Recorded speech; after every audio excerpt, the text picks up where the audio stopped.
Mars is literally about to start turning green. Grass will soon be an option for our forestation plants. And speaking of which, we're producing enough seeds now to justify a second forestation plant as well. Hello, Legion. This is Hadrian. Thank you for being here. Let's play some more Surviving Mars Green Planet in our Red Winter series. Yeah, our first forestation plant has been sitting here for a while, and we have some lichen growing near our first lake, which we'll be doing more lakes soon as well.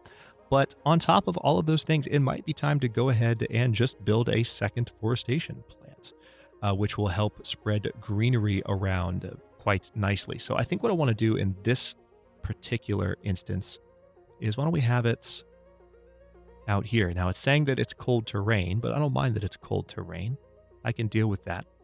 We're going to put you, let's say, right there. And we don't need this thing to be connected to anything other than have, just a seed depot nearby. So let's go ahead and plop one of those down as well. There we go. So it's going to take a second for the forestation plant to be built. And of course, it requires 5 electronics. And do these things have electronics maintenance as well? No, polymer maintenance. That makes more sense.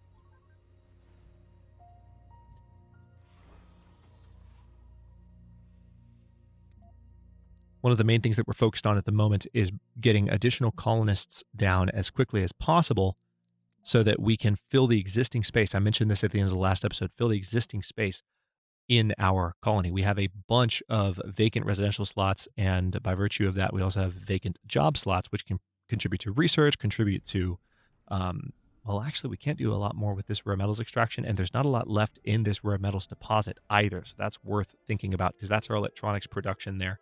So we're going to have to start thinking in terms of, when we build our next dome, we may not even build it here. We might build it here so that we can have access to this vista and this deep rare metal deposit. This deep water doesn't require colonists to work, but that's going to be a reality very soon. I don't think in the next episode or two, but that's going to be something that we take a very close look at. Yeah. The nice thing about that deposit, though, is it's 25,000 rare metals. Realized that and was just giddy with glee, because normally you're looking at about 500 rare metals per deposit, and now it's 25,000. So it's a nice uptick for sure. Do we have any more resources that these guys can collect? We had these guys last episode focused on collecting all of the fallout from that meteor shower, and it does appear that there's some down here from where the meteor shower started. So let's go ahead and send them this direction-ish. Yep. Perfect. Load all and then come back. I don't know that we need to send both of these guys running around. As soon as we have enough fuel, which we might actually have enough fuel pretty soon. Yeah, I'm going to go ahead and give the order. Mentioned this not too long ago. I'm going to give the order to capture ice asteroids again. We're going to give that order. And as a result, we will be above 10% water. And as I mentioned at the beginning of the episode, that will allow us to grow grass on the surface of Mars, in addition to just lichen. So that will really help the soil quality, especially given that we now have another forestation plant set up here. So let's go ahead and say just lots of lichen for you. So now we have an even larger green area that's going to be spreading around our colonies. And we'll eventually have some lakes kind of in this area. We're 25% of the way to lake vaporators, and then waste rock liquefaction will start up. Finally. We're going to have to build some factories to make it happen, but it's about bloody time. About bloody time. Meanwhile, this large dumping site is still unloading. It's taking its sweet time, not sure why. What are these guys doing, anyway?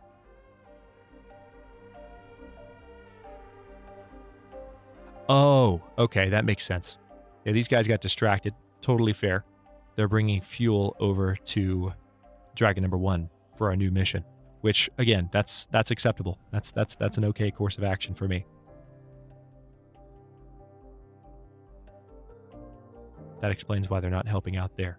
Although I kind of wish they would multitask a little bit. I kind of do. I like that you're focusing on bringing all the fuel this way, but could you maybe do two things at once? I want that emptied out because I want room to build a dome so that I can exploit those rare metals as we discussed. But you just really want to bring that fuel to that rocket. Okay, that's fine. You go ahead. Have fun with that. All right, machine parts factory doesn't have as many people working it at the moment.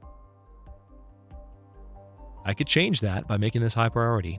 I haven't done that too much, but let's do that too. Machine parts doesn't have as many, the factory doesn't have as many job slots as the electronics factory. But you still want to have that producing in high amounts. We are definitely producing more electronics now, which is nice. Sector scanned. Hey, new anomaly found. Nice. That's another breakthrough. Holy crap. Holy crap. I just feel, I don't know, maybe there was a patch, or maybe I just didn't notice how great things were going when I wasn't having to commentate when I was playing Green Planet the first time, but I feel like the number of breakthroughs and technological advantages that we've gained, maybe it's that we didn't have a lot of research early on, so I was getting lots of options, but I wasn't able to plow through the options as quickly. I don't know, but it just feels like this game has gone very well in certain respects.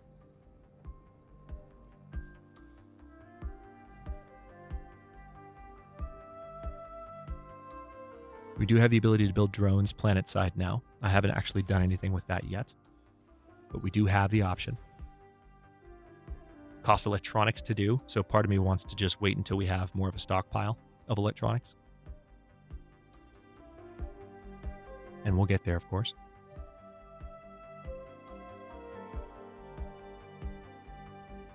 All right, so how are we doing on that fuel? Because I really want that emptied out, and it's not gone yet.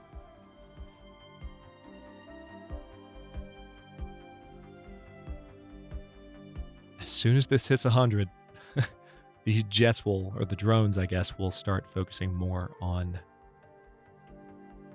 this last 32 waste rock here.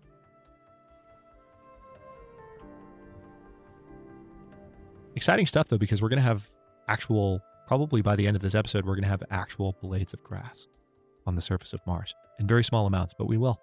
Breakthrough discovered. Neo concrete, what? Dome concrete cost reduced by 80%, so that's good for building additional domes. But it's also super expensive. So that's worth meditating on. Are we there yet? Come on. Just need you to hit 100, then we'll be fine. You can see the drones just going crazy here. What else are they ferrying at the moment? What are they working on? I guess they're still working on maintenance for various other things. Yeah, we just need more colonists, period. Let's go ahead and let's see if we can bring down more. I'm going to go ahead and launch. I know that's just 7, and I say I keep trying to fill up a full rocket, but we just need more people ASAP. Yes, you know, the Martians on the actual surface can do their part and fornicate to their satisfaction, but we need to work on the problem from both directions there. No pun intended. So we're going to have... do we have any more resources to pick up? Let's take a quick look. Yeah, we do. A few more. Just a few. There's that.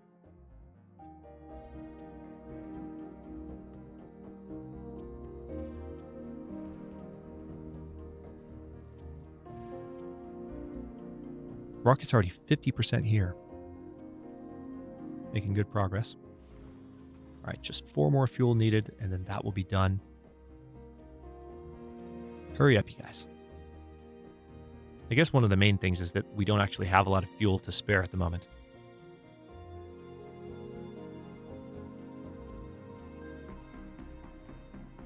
All right, I see one more, and then we need one more on top of that. Meanwhile, we still have 28 waste rock. There. Okay, drop the fuel off. Thank you. Okay. Now that that's done, you'll all come back over here, right? Because there's nothing else to do, right? Well, there's other things to do, but not nearly as much. Come on. Please? Please fly over here? I've done everything you wanted. I've set the desired amount to maximum for everywhere else. Okay, well, I guess they're just not going to listen to me. So we have 7 more colonists. Okay, there we go. You're finally going to help. Thank you. All right, 7 new colonists. That'll hopefully help with some of these buildings here. Possibly these as well. I would really like to have some additional researches at the Hawking Institute. That would be nice. All right, so we have 3 souls and change.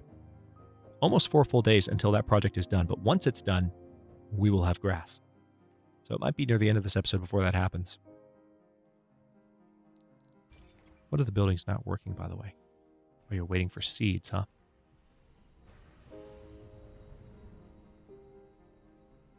Let's set the desired amount to 5 here as well. And this infirmary doesn't have anyone working this slot. Part of what's going to help with that, again, is to have these Martian-born colonists training to fill vacancies. That will be a boon.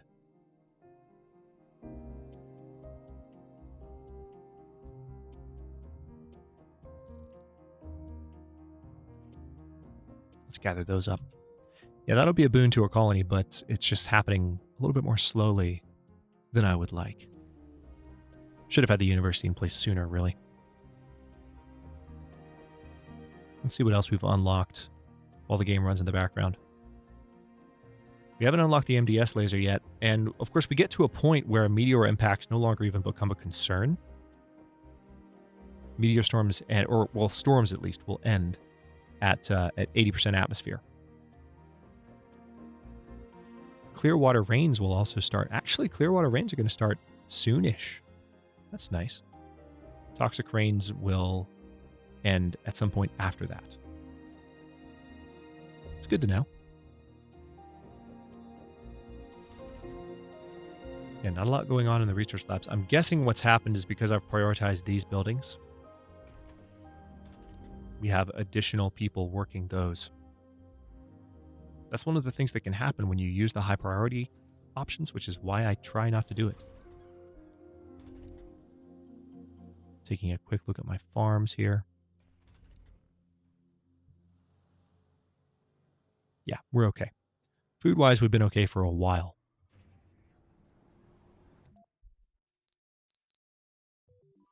All right, so you're down here. You've picked up everything you can. Looks like there's more in this region. There it is. Gather that. Here's the rest.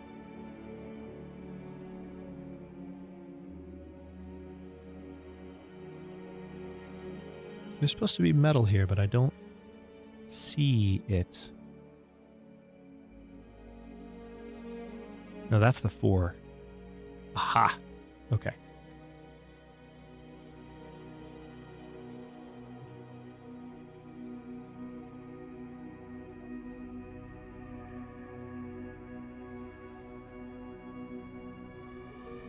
Let's take another look at our colonist situation. Cargo, passenger. Just 2. Antoinette Christophe. That's a name if I've ever seen one. A nerd and a hippie. Okay, well, Antoinette, your time will have to wait, because I'm going to bring down more than 2 people at once. I know I've been bringing down 7 at once as opposed to 12, but, you know, at some point, gotta speak up in the name of efficiency. And carrying full loads of colonists with each rocket.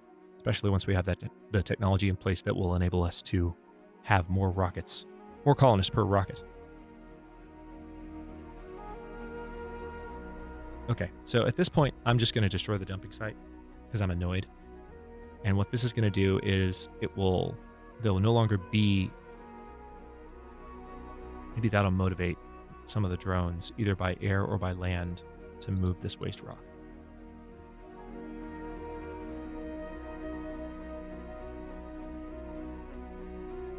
Again, I set the desired amount for every single pile using the control click. to 285, but they're still not moving it out of these piles. It's funny. All right, I'm going to lower it back down to 0 so there's no preference. Soon enough, after Lake Vaporators is finished, we will have the ability to start converting all of this to concrete. We're going to have massive amounts of it as a consequence of that.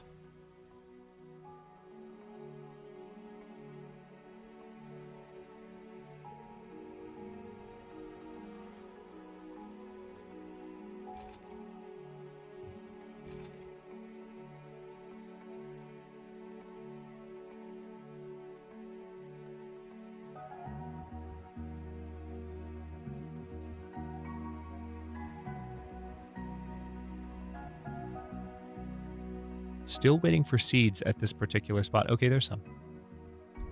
So I think what's happening is that, I was just staring at this for a minute because I think what's happening is that it's bringing seeds as quickly as it can, but we still don't have a lot of seed production, which is odd given that I have the entire hydroponics farm focused on producing seeds. And I thought I had one of my farms set to do that as well, but I guess I don't.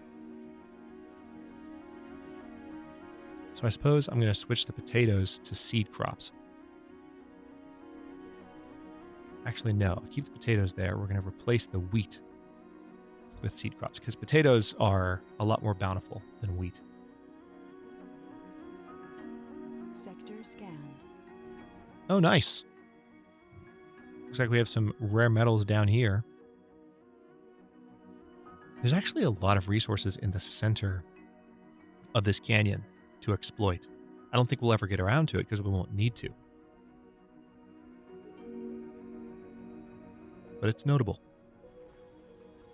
Certainly notable. Oh, Phoenix number 1 is still set to load up rare metals. I guess I'll let it. That's fine. I will let it. Because it's already almost 2/3 of the way there. And electronics-wise, we're actually doing okay. We're up above 24 now. Up above 23, I suppose. Let's see. So I've just queued up 4. That's 8. That's 10. There you go.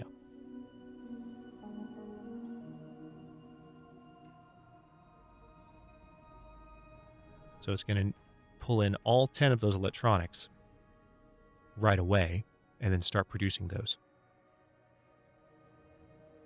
I'm pretty sure that this meter is for one drone. So it takes a good while to build each one.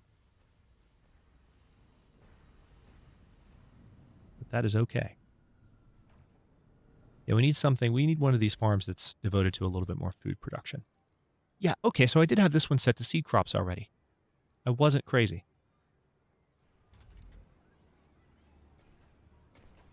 So having that second one producing seeds, let's do seeds here as well. Cold wave approaching. Another cold wave. Okay. Well, yeah, I don't see... This is 70% of the way done. Yeah, this should be done by the time this episode ends. We're getting there. This is the main thing for this episode, is just waiting to be able to get grass on Mars. We're literally waiting for the grass to grow this particular episode. That's one of the things about playing Surviving Mars as a Let's Play that I've run into a little bit, because I've said this before for other series, I'm not particularly a min-max style player. My channel has always been about playing games where there is kind of an overarching narrative, not always actually very rarely an explicit narrative where like you can definitely see characters and like what's going on, but it's more like almost an imaginary narrative, like simulation games, Long Dark, strategy titles where you have, the stories of nations from the beginning of time to the end, like where I'll tell some of the story, but then you can do a lot of that on your own just by watching and by playing the games yourself. And that's the kind of experience that I like to have. And for me, playing and enjoying those games has to do less with micromanaging and more with just watching things unfold. And with Surviving Mars in particular, unless you micromanage, there are kind of periods of gameplay where you are kind of Research complete. just, waiting for things to happen a little bit. Thankfully, something just happened. We got Lake Vaporators built. So, and I guess that's the thing, is you don't have to micromanage. I mean, you can, but again, it comes down to how you play the games. And I'm not much of a min-maxer, so let's see. Oh yeah, it's under terraforming. So we're going to go to lake. Now, these are going to need to be relatively small. Let's see. Oh, wow. Okay, I can have one there, but that's... Tell you what, let's go for a smaller lake than that.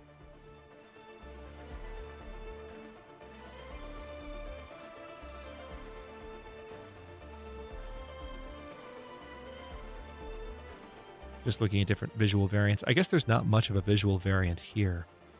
Yeah, it's a slightly different shape. So why don't we go for that?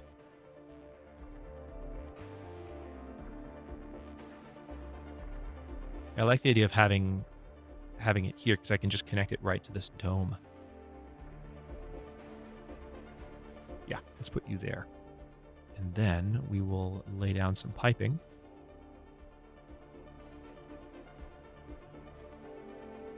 And that might be all that's needed. Right. So that's fun. That means we'll have a little bit more lichen in this direction. Especially in 13% more when this...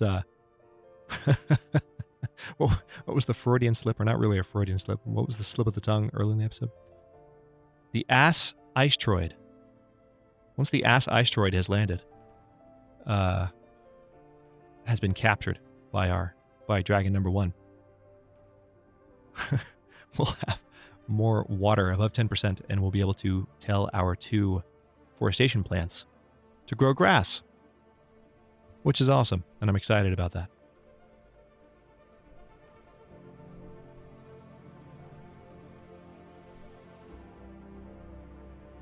$5% more to go.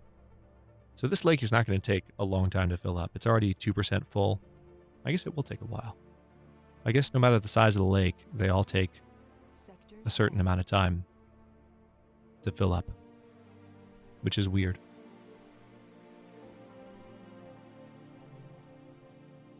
You would expect these to fill a little bit more quickly than, say, these. Or the giant lakes that we'll have access to, that we already have access to. We can do it right now. Okay, there we go. Another Mars quake. Okay, so I guess capturing the ice asteroids... The asteroids, perhaps? Okay. Yeah, weird. We do have that cold wave coming. Yeah, so I guess that is what causes the Mars quakes.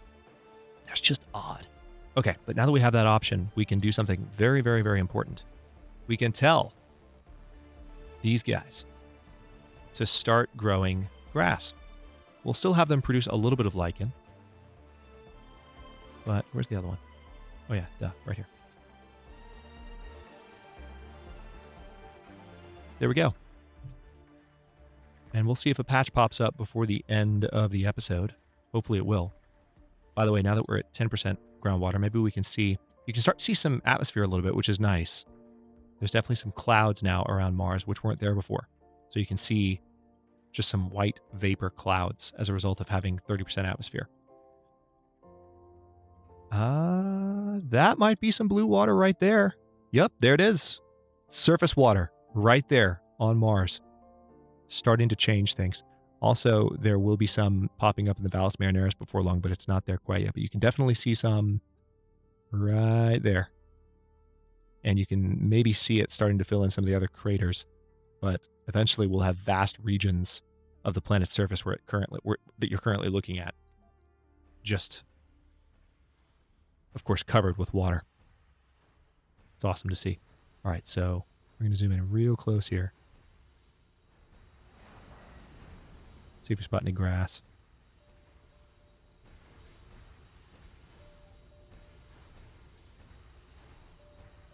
So far, it's just lichen.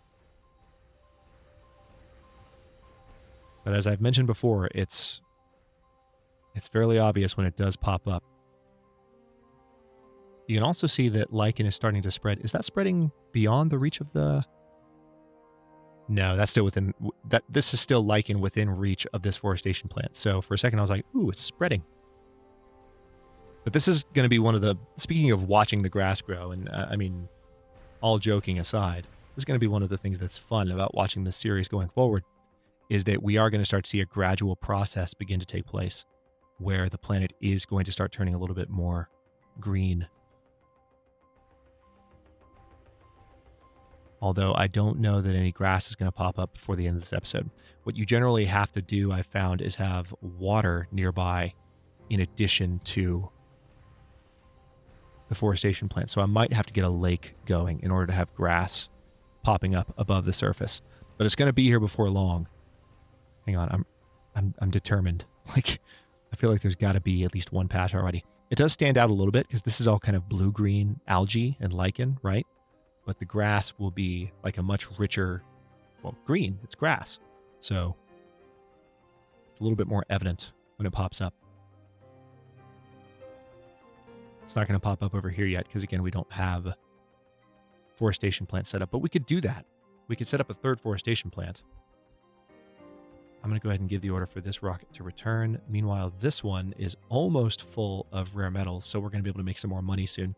And we might outsource for research so that we can have more happening in that regard.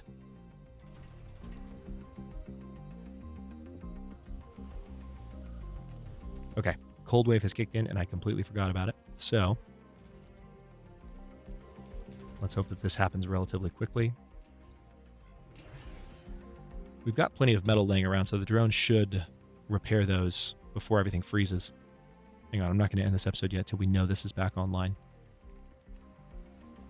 Frozen batteries, your attention is required. That's not good. Completely forgot about the cold wave. Okay. So that's kicked in. Sector scanned. We're going to have a bit of a power drain issue. Oh, this is actually an event. Let's look at this really quickly before we end here. The morning is particularly chilly. Sipping your cup of tea, you survey the frozen landscape just in time to see the warning lights of several accumulators flash red. The temperatures have dropped to a new all-time low well outside the operational range of our power accumulators. Existing batteries will shut down and stop working for the duration of the cold wave unless we do something quickly. So we can increase the voltage to heat the grid, which will cause cable vaults. We can install heater units, so each accumulator will need 2 emergency maintenance, 2 electronics emergency maintenance, and we do have a good amount of electronics right now. Or we can manage without our power reserves for now. We have a lot of accumulators that will eat up every bit of my electronics.